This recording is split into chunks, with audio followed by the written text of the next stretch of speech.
Com isso, começamos uma noite poderosa. Bem, enquanto Zelensky reflete sobre a democracia e o governo troca 6 por meia dúzia, ou seja, um ministro por outro, rearranjando as camas nesse belo estabelecimento, o centro de recrutamento continua aprontando de tudo e esses horrores só ficam cada vez piores, piores e piores. Às vezes parece que não dá para chegar mais ao fundo do poço, mas acontece que dá sim. Antes de começarmos, por favor, inscreva-se no canal e vamos começar. Aqui no geral, acumulou-se muita coisa. Primeiro é que os caçadores de gente continuam não só pegando pessoas, mas também maltratando-as. Aqui temos, por exemplo, um carro, um automóvel com motorista e passageiras. Um monte de caçadores de gente, eu não sei, aqui tem esses policiais e esses caçadores de gente. Quantos deles, imagina só, mandar toda essa turma pra frente de batalha, onde faltam tantas pessoas? São pessoas saudáveis, correndo atrás de outras pessoas. Não, eles estão sugando até a saúde, inclusive a mental. Agora vamos falar da qualidade dos que chegam ao exército e às forças armadas da Ucrânia. Os agentes do centro de recrutamento destroem totalmente o carro. Não posso exibir o vídeo, pois o YouTube não permite esse conteúdo. Você poderá assistir a esse vídeo no meu canal, no canal do Telegram, apontando a câmera do seu smartphone ou tablet para esse QR Code, ou então acessando o link que está aqui na descrição. Isso se você estiver me assistindo de um dispositivo móvel. E o que esses caras fazem depois? Eles borrifam spray nas mulheres, arrombam o carro, ou seja, eles mexem na propriedade dos outros como se fosse deles. Ou melhor, como se realmente fosse de outra pessoa, porque ninguém vai querer quebrar o que é seu. Tentam tirar a pessoa deles. E é isso, toda a chamada mobilização, a tal da mobilização suave, terminou. Todos vão embora, inclusive os policiais. Esses maravilhosos guardiões da ordem, que existem graças ao dinheiro das pessoas que eles basificam, ficam parados e protegem os caçadores de gente que recebem dinheiro, como disse um dos representantes do governo, das pessoas que não querem ser basificadas. Se não me engano, era um deputado com um rosto grande e complicado, que sugeriu aumentar o salário dos caçadores de gente. Eu já mostrei esse vídeo. Veja, ainda querem aumentar o salário desses caçadores de gente. E ele explicava os motivos pelos quais estava propondo isso. Bem, provavelmente, se aumentarem o salário deles, não aceitarão mais pequenas propinas de quem não quer servir. Agora vamos ver quem eles estão levando para essa linha de frente.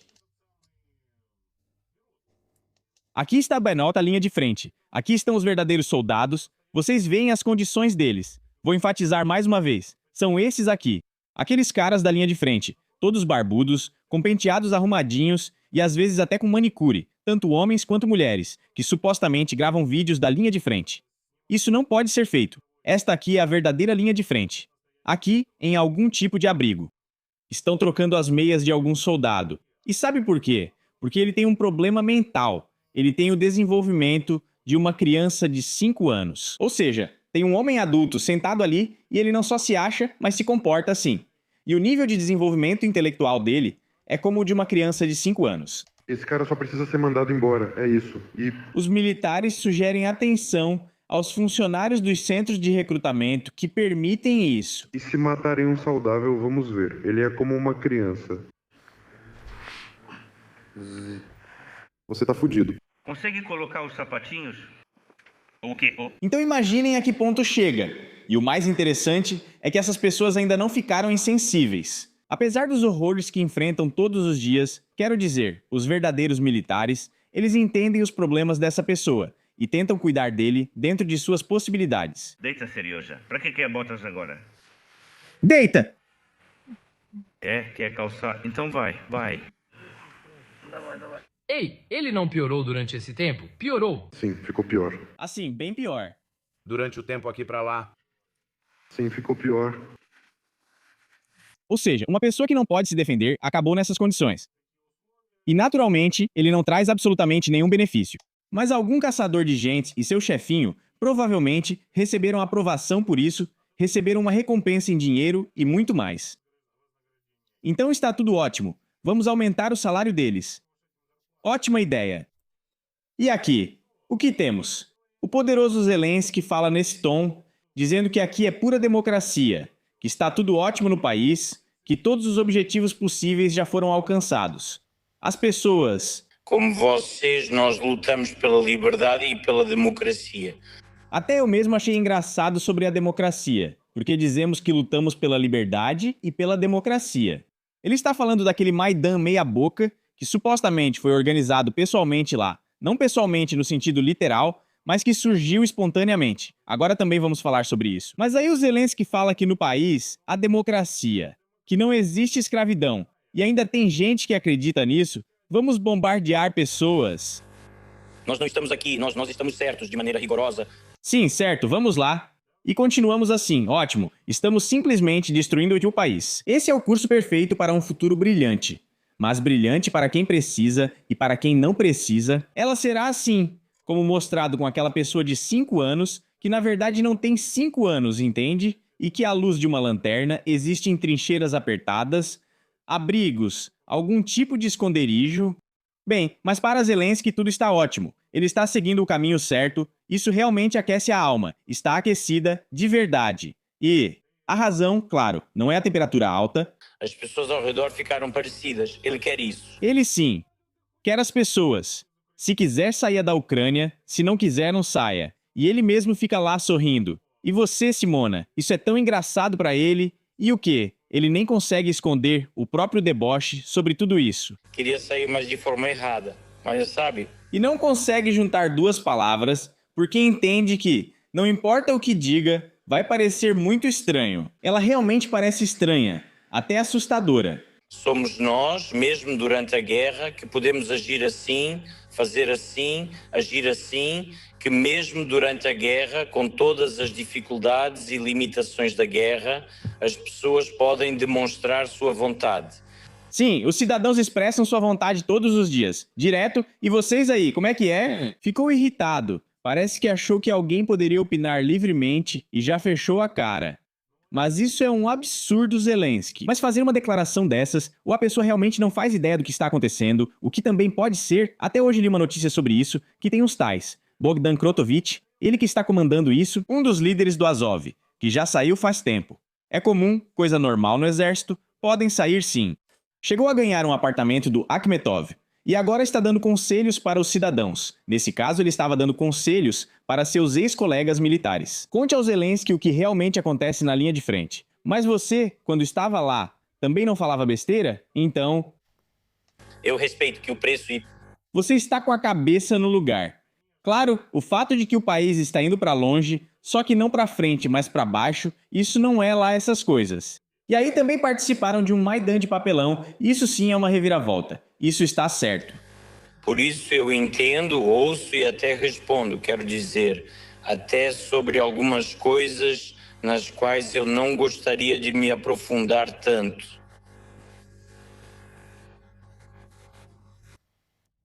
Deixou de ficar claro se querem dizer que cada um vai receber uma tigela de arroz, pelo que foi ouvido, ou se.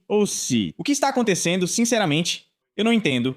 Mas o poderoso líder Lidor Znami, vamos medir essa fala com o potodiômetro, esse discurso magnífico que entrará para os anais da história de forma poderosa, sempre para quê? Bem, porque essa é a nossa conversa aberta, não porque haja segredos escondidos da nossa sociedade, mas porque há segredos que precisam ser mantidos dos russos. É isso aí, né? Resumindo, Zelensky conversa com o povo, mas não com os russos. Não porque tenha segredinhos aí. E é isso, e é nisso que dá. Vou tentar colocar reticências. Eu me perdi completamente no que isso significa. Mas também podemos olhar para aquela chamada Maidan, onde as pessoas saíram com aqueles pedaços de papelão e começaram a cantar o hino da Ucrânia com cartazes pelo Fyodorov. Por tudo aquilo. Depois, em alguma cidade, contaram lá. Não sei o quanto isso é verdade. Esqueceram de pagar esse canto do Maidan, o papelão ficou dobrado sob os prédios e todos foram embora na hora. Mas para, tudo lá é meio torto, tudo mal feito, nada é feito direito, ou seja, é assim. E em toda a mídia europeia, aliás, esses aí nem são de verdade do Maidan. E em alguns casos, só tinham 2 pessoas. Saiu, eu mostrei ontem, não lembro em qual cidade. É apresentado como uma verdadeira expressão livre da vontade dos cidadãos, e esses próprios cidadãos são apresentados como pessoas livres. E...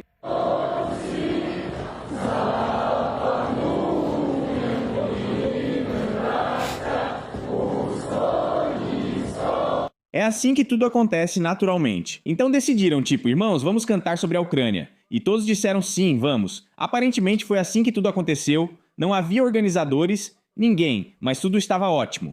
Depois sobre a democracia. Aqui está sendo feita uma investigação sobre a cidade destruída que está no título. Também Vishnevaya, perto de Kiev, onde havia um depósito da Ukrasby. Esse depósito no DHA 908 ou um drone russo. Tudo isso destruiu a cidade. Perto disso, aquela FAB não é nada. Muito mais eficaz do que poderia ter sido. O primeiro ataque, e eu já mostrei. Mas agora está sendo feita uma investigação e estão procurando os culpados. Foi assim que tudo isso parecia. Vou desligar o som porque está muito alto e as pessoas estão xingando.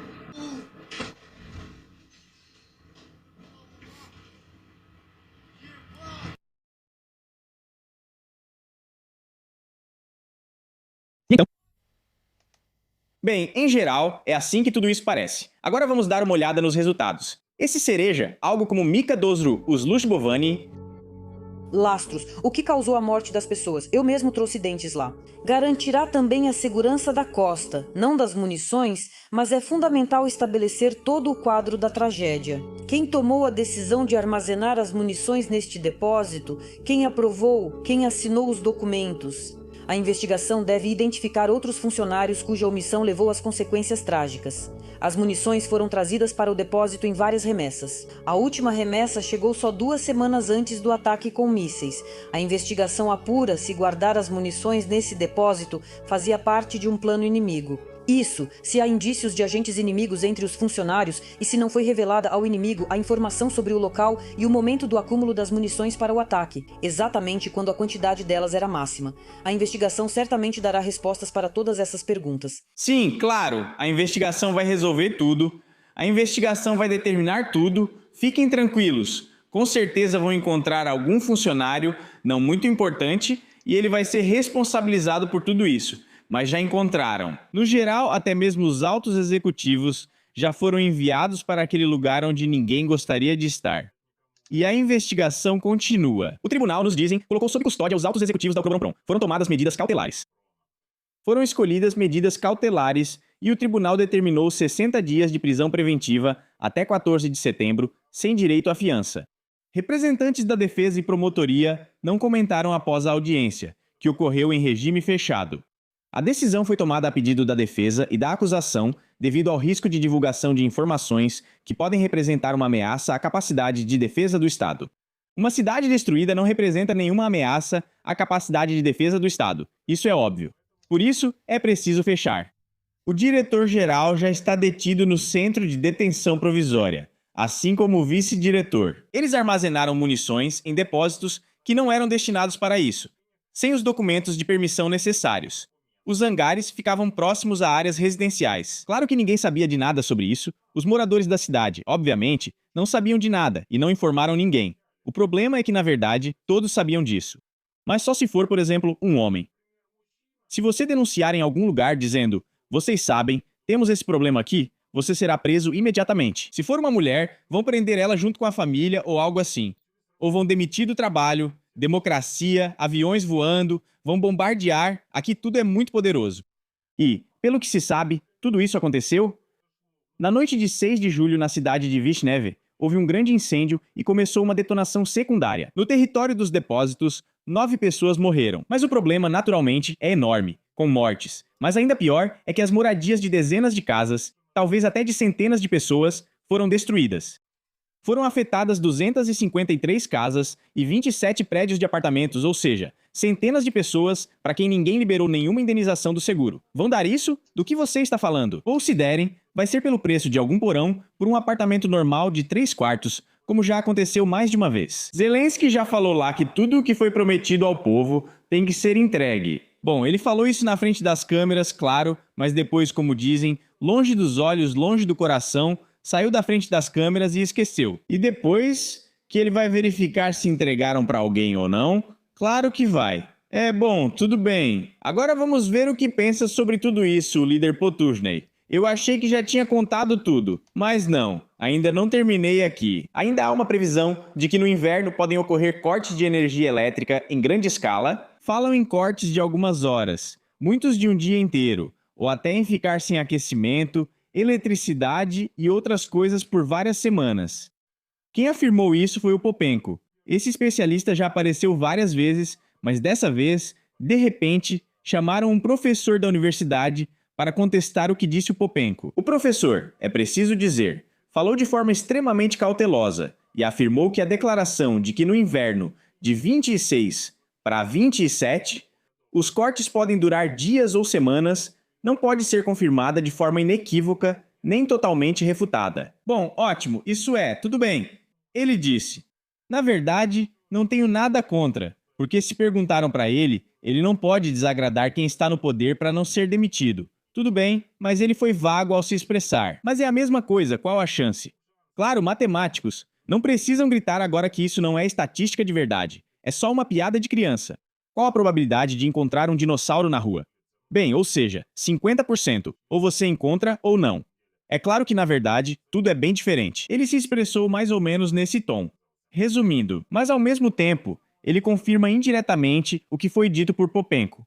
E diz que esses não são cenários básicos. Ou seja, não é um cenário geral para todo o país, mas pode ocorrer como um cenário local de crise caso vários fatores desfavoráveis coincidam. Quais seriam esses fatores desfavoráveis? No inverno, em primeiro lugar, a baixa temperatura, que certamente estará presente. Em segundo lugar, os bombardeios e ataques a instalações energéticas por parte da Federação Russa vão acontecer, naturalmente vão acontecer, porque continuam sem parar. Em terceiro lugar, haverá uma sobrecarga nas redes de energia. Vai acontecer, pois as pessoas usarão aquecedores se não houver aquecimento central.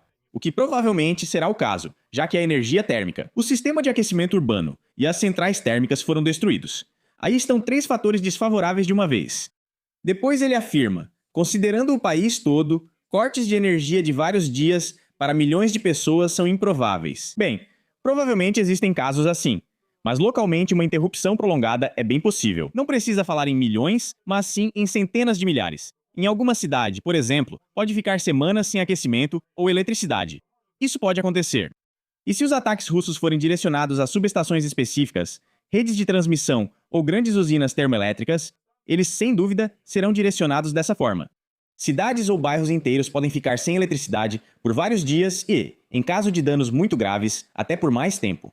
Isso é especialmente válido para áreas com poucas rotas alternativas de alimentação elétrica. Tudo depende da escala dos ataques, da eficácia da defesa aérea ucraniana e da rapidez dos técnicos de energia em restaurar as instalações danificadas. Mas, novamente, o que foi danificado pode ser destruído de novo, mesmo depois de restaurado, então não há problema algum para continuar destruindo, nunca houve. Destruir não é o mesmo que construir, é muito mais fácil, apesar das dificuldades aparentes, é claro.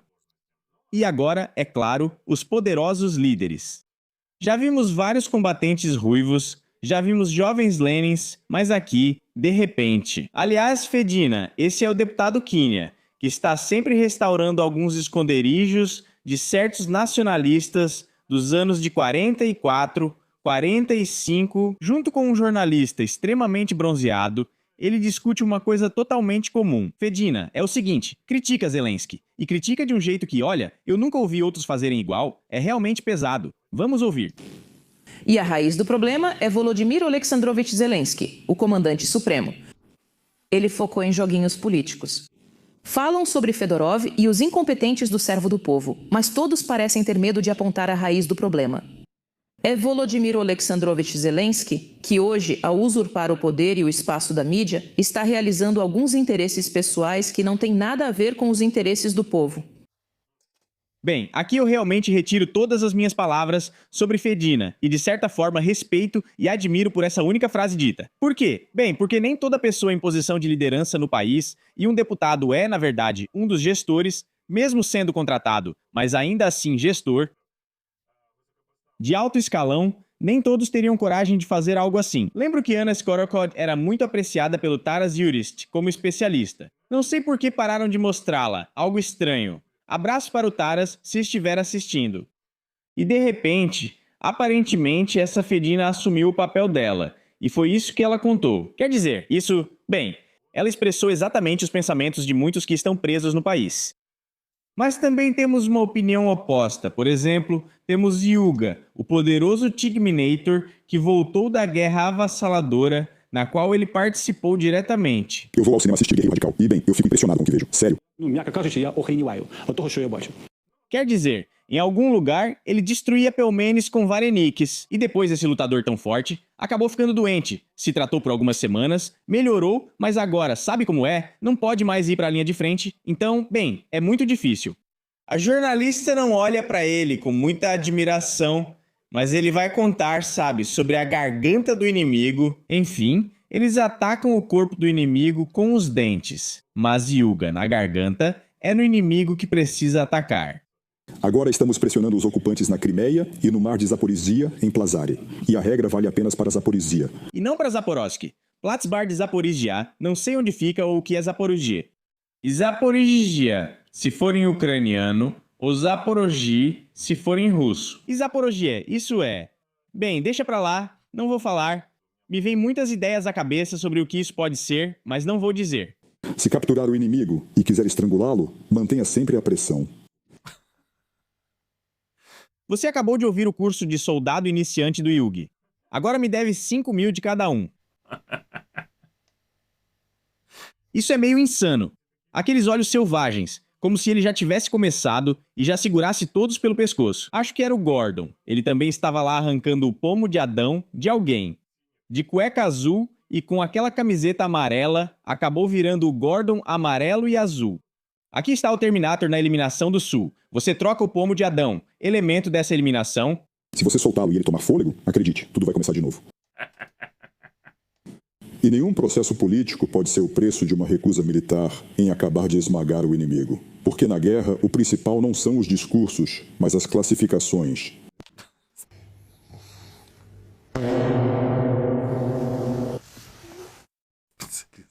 Bem, em resumo, o curso do Jovem Soldado foi concluído por nós, com vocês.